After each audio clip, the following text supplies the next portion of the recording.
예, 질의하겠습니다. 장관님, 네. 장관님, 예, 예. 국회 오래 계셨지 않습니까? 저도 뭐 같은 상임위에서 잠시 우리 장관님 그 의정 활동을 보시는 걸 보면서 나도 나중에 국회의원 생활을 저렇게 해야 되겠다라는 뭐 아주 그 모범적인 의정 활동을 하셨다라고 저는 생각을 하고 지금 그 국무위원이 되셔가지고 국회 상임위장을 보신 건 오늘이 처음이시잖아요. 어떤 생각이 드십니까?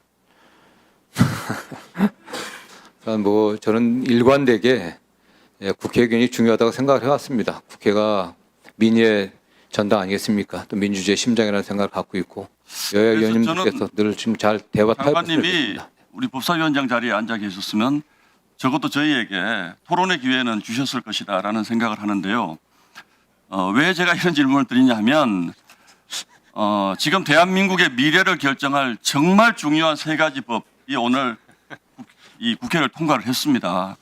그런데 그 처리 과정에서 정말 제대로 된 토론 기회도 주지 않고 야당 의원 입틀막 하고 또 거기에 대해서 여당 의원님들 단 한마디도 하시지 않고 나도 좀 이상하지만 이거는 그냥 밀어붙일 수밖에 없다고 고백하신 우리 위원장님은 지금 어디로 가 계셨는지 현안 질의는 합의도 되지 않았던 이런 현안 질의를 허용하시고 그냥 어디론가 도망가시고 이렇게 이런 상황에 국회를 보시면서 이게 도대체 저는 초선 의원입니다만 창피함을 느낍니다. 이게 그리고 그 대신에 이 중요한 현안 그 법안에 대해서 단 한마디의 어떤 토론도 하지 않으셨던 분들이 갑자기 전직 대통령의 구치소 문제를 가지고 지금 집중적으로 질의를 하시는데 물론 하실 수 있다라고 생각합니다. 그러나 오늘 이 자리는 적어도 우리가 본질에 충실해야 되는 자리 아닙니까? 이게 무슨 물타기도 아니고 좋습니다. 저도 그거 적절치 않다고 생각합니다. 전직 대통령의 이런 모습. 이게 국회에서 지금 이 세 가지 중요한 법안에 대해서 단 한마디도 하지 않은 분들이 이렇게까지 큰 소리, 목소리 높일 일인지 정말 의심스럽고요. 장관님, 오늘 아침 저 상황에 대해서 보고는 받으셨습니까? 그 구치소 상황에 대해서. 정확히 장관님이 아시고 계시는 진실은 제가 정확히 공식적으로 보고받지 못했습니다. 네.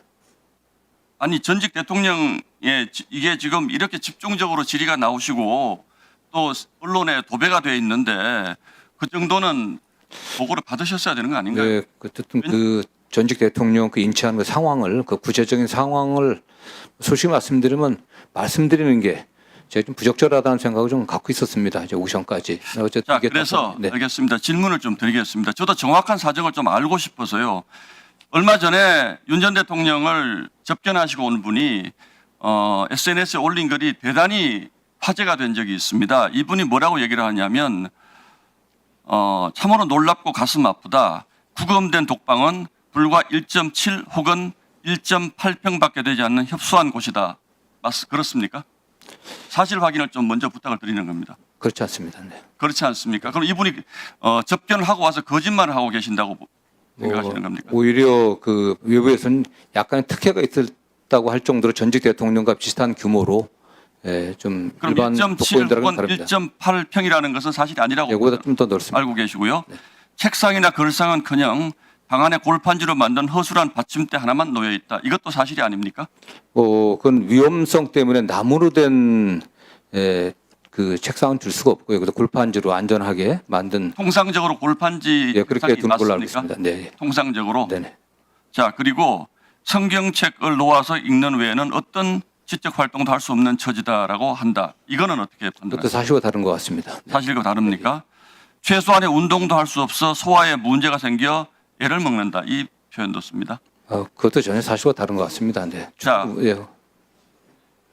혼자서 그런데 그러면 지금 이 글을 쓰신 분이 의도적으로 어떤 이유를 가지고 거짓 글을 쓰셨다고 판단하시는 겁니다. 모르겠습니다. 그 의도는 모르겠어요. 왜냐하면 네. 우리 법무장관님도 잘 아시는 분이실 것이기 때문에 네. 아마 대답에 대해서 아마 반박을 하실 것 같아요. 그래서 여쭤보는 겁니다. 그 기사는 저도 읽어봤습니다. 그러나 예. 오히려 또 외부에서 보면 특혜가 있다고 그 오해받을 정도의 얘기들이 나오고 있는 거 아니겠습니까? 그래서 저는 뭐 그런 면에서는 최소한 전직 대통령이기 때문에 그 정도 예우는 가능하다고 생각하고 그런 정도 수준을 좀 하고 있는 것으로 알고 있습니다. 예, 마지막으로 여쭙겠습니다. 지금 우리 대한민국 그 구치소 행정의 저기가 윤석열 전 대통령에게 대단한 특혜를 베푸는 만큼 접견을 후보친이라는 표현을 쓰셨던데 후보친지로 활용하는 만큼 그렇게 관대합니다. 뭐 그 서울구치소 입장에서 나름 규정을 지켰다고 말 얘기를 하지만 어쨌든 제가 그 최근에 확인한 바로는 좀 과도한 점들이 있지 않았나 하는 생각을 좀 갖고 있습니다. 그래서 그런 것들이 서울구치소장이 갖고 있는 재량의 범위를 어느 정도 넘어선 게 아닌가. 그래서 그런 부분들을 좀 면밀히 살펴볼 계획입니다. 네. 뭐 저희들이 확인을 좀 해봐야 될 것 같습니다. 그 부분은. 네, 장관님. 예. 아까 말씀드렸던 혹시 수용자 수의 착용